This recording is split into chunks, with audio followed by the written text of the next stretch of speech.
Hey, on se retrouve pour une transformation de vêtements aujourd'hui. Donc voilà, ce magnifique spécimen. Donc c'est une robe t-shirt giga grand, enfin voilà, super confortable, on va bien se l'accorder. Et honnêtement, pour tout vous dire, je m'en sers comme pyjama pour le moment.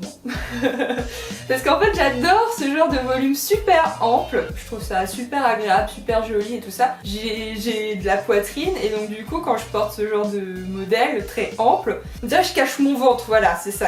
En fait, on dirait que j'ai quelque chose à cacher. Et du coup, j'ai vraiment l'impression d'être une femme enceinte là-dedans, donc bah voilà, elle était devenue mon pyjama d'été. Pourquoi pas faire une petite transformation avec ça, parce que c'est une base que je trouve très jolie. Je ne vais pas centrer dans le dos. Dans le dos, je vais essayer de garder... Allez, tourne-toi, montre-toi.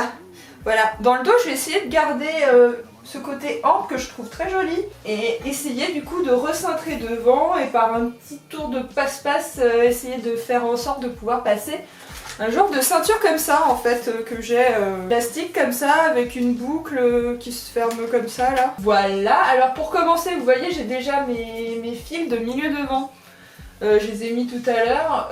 Bon pour ça c'est tout simple, hein. Il suffit de vous mettre couture sur couture au niveau des épaules, au niveau des côtés de la robe. Toujours bien d'avoir ces droits fils et d'ailleurs ça m'a permis de voir que le coton il est pas du tout droit fil en fait. Par habitude, moi j'aime bien avoir mes droits fils, c'est la base quoi. Voilà, je pense que je vais commencer par me bloquer mes coutures côté pour être sûre de ne pas empiéter sur le volume de mon dos comme je veux rester ample dans le dos. Ok, une fois que ça c'est fait, on voit bien que j'ai quand même beaucoup de volume. Peut-être me bloquer le milieu devant.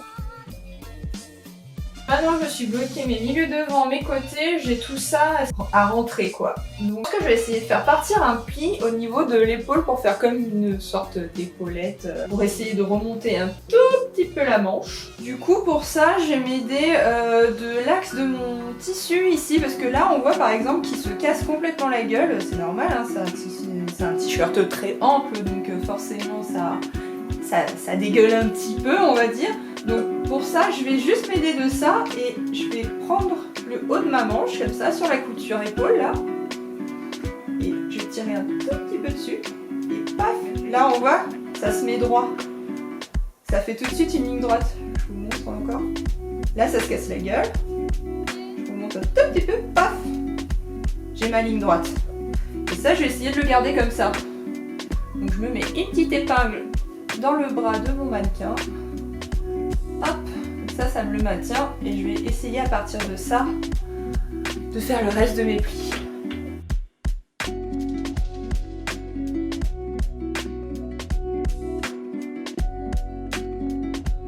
Là, ce qui est intéressant avec ça, c'est que je vais pouvoir le faire aller jusque dans le dos.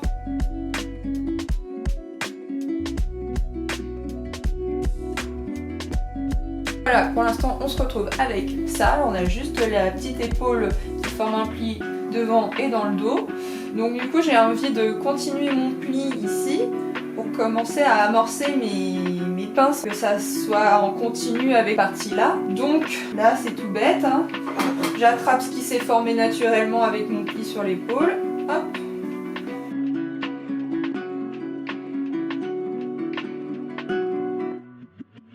Donc voilà, j'ai mon premier pli, en sachant que du coup je suis coincée au côté ici, donc je sais qu'il me reste encore tout ça pour faire un ou deux ou trois plis, je sais pas encore trop. Je me coince aussi du coup le milieu devant hein, pour être sûre de pas me faire partir mon axe à droite ou à gauche.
j'ai mis tous mes petits plis avant de enlever ma robe sur le mannequin. Vous savez, j'avais parlé que je voulais avoir du cintré devant mais du large derrière. Et pour que ça reste cintré devant, et ben pour pouvoir mettre ma ceinture, je vais faire tout simplement un trou au niveau de ma couture côté. Comme ça, je vais pouvoir passer ma ceinture sur le dessus de la robe ici, mais dans le dos, elle sera contre ma peau. Donc comme ça, le dos sera tout à fait lâche, il bougera pas de comme il est normalement.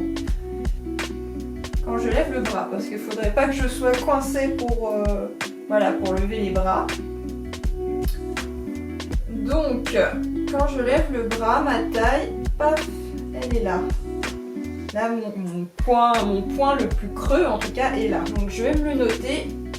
Voilà, je me suis mis une petite épingle à l'endroit où c'est le plus creux. Et là, je vais mesurer du bas de la robe où arrive mon épingle. Comme ça, je ferai la même mesure de l'autre côté. Je vais mesurer, là, ici, c'est cette ceinture-là que j'ai choisi. Donc, je vais mesurer la largeur qu'elle fait pour que mon trou soit de la largeur de la ceinture et un peu plus. Donc je suis à 7,5 de large pour cette ceinture là. Je vais faire en sorte que mes 7,5 soient en haut et en bas de mon épingle. En fait mon épingle va être le milieu de mes 7,5 et comme ça je vais répartir la même distance des deux côtés de mon épingle. Voilà, du coup là vous avez ma mesure de base où j'ai ma taille. Et je me suis mis 4 au-dessus et 4 en dessous parce que normalement c'est 7,5. Je me mets un petit peu plus si jamais je veux mettre par exemple une ceinture plus épaisse. Ça prendra plus de hauteur, donc je préfère prévoir un petit peu plus large. Et puis si vraiment je vois que ça baille trop, et ben je refermerai un petit peu à la main, c'est pas grave, mais je préfère me prévoir un petit peu plus, on sait jamais. Donc voilà, donc ça des deux côtés et il n'y a plus qu'à piquer. Super!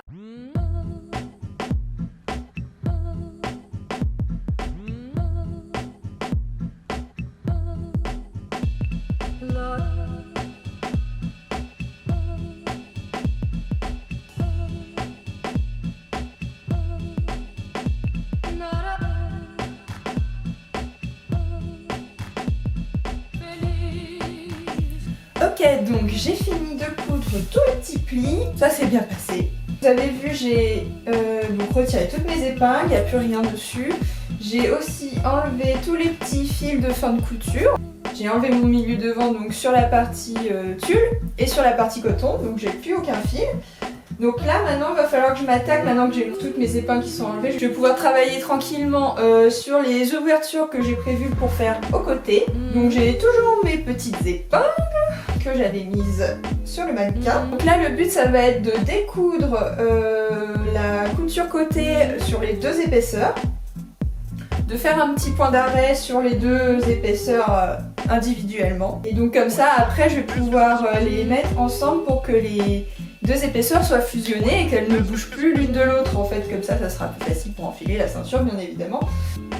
Donc moi je l'ai fait à la main parce que avec ma grosse machine, moi j'avais peur que ça me détende tout parce que c'est quand même un petit peu fragile et puis c'est un petit trou. Et honnêtement ma machine à coudre familiale est encore en panne donc j'ai pas pu aller la faire réparer. Je sentais pas de le faire à la machine donc moi je l'ai fait à la main. Après vous pouvez très bien le faire je pense à la machine. Par mesure de sécurité j'ai préféré le faire à la main tranquillou. Ça m'a pris 10 minutes à tout casser si vous n'êtes pas sûr comme moi, faites-le à la main, ça va tout aussi vite. Et au moins on est sûr qu'on se trompe pas et qu'on détend pas tout. Là ce qu'il me reste à faire en gros, j'ai mes deux petits points à faire là où j'ai passé mes fils blancs pour éviter que toute ma couture du côté se défasse. Donc je vais passer un petit coup de machine là-dessus. Là par contre je vais faire un bon point d'arrêt pour être sûr que ça s'en aille pas. Je vais le repasser délicatement histoire que mes plis soient bien formés. Et ça sera tout. Yes! On a fait! Ouh! Yeah!